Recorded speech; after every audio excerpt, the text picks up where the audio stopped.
Stepmom story times are not over. Unfortunately, I don't really think they'll ever be over, simply because rewind 3 weeks ago and she was talking shit about me on Reddit. Remember that? I still have a long list to go. Also, I want to update you guys on real life because there's so many questions constantly coming in. Yes, we are moving. Let's start there. When we moved from Minnesota to Texas just about a year and a half ago, our plan was to be here for about 2 to 5 years. And at a year and a half, we listed our house. When we first moved to Dallas, there was a lot of different reasons as to why we chose Dallas. A lot of those reasons why we chose Dallas are no longer in our pictures. I was signed with an agency that was Dallas based, but I'm no longer signed with them.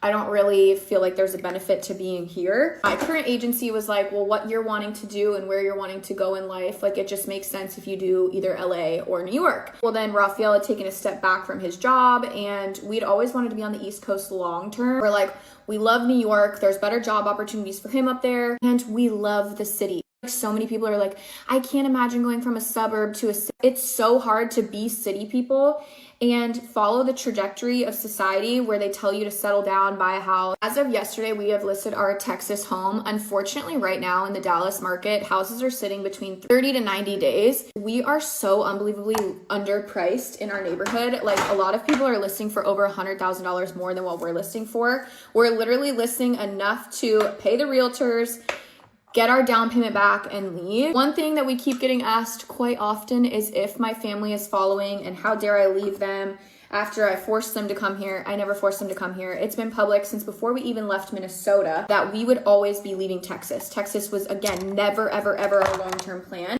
My brother followed here because he was looking at the Colorado market. The job market just kind of sucked. The housing market sucked. So he wanted to come here because, again, he just needed to get out of Minnesota and didn't know where to go. He is actually on his way to Chicago next, which I'm very, very, very excited for that. As for my mom is actually staying in Texas. They like Texas and they don't know what their long-term plan is. They don't know if they'll follow us to the Upper East Coast once we buy a house. They don't know what they're gonna do, but that's the beauty of life. They have the luxury of figuring that out. As for our assistant, Savannah, there has been so many people asking and already sending in their resumes thinking that we were firing her. It was never our intention to get rid of her. We want to keep her for years to come. We absolutely love her. We hired her because we felt like she fit not just the job role, but our family. Another really big thing happening with work, our card games.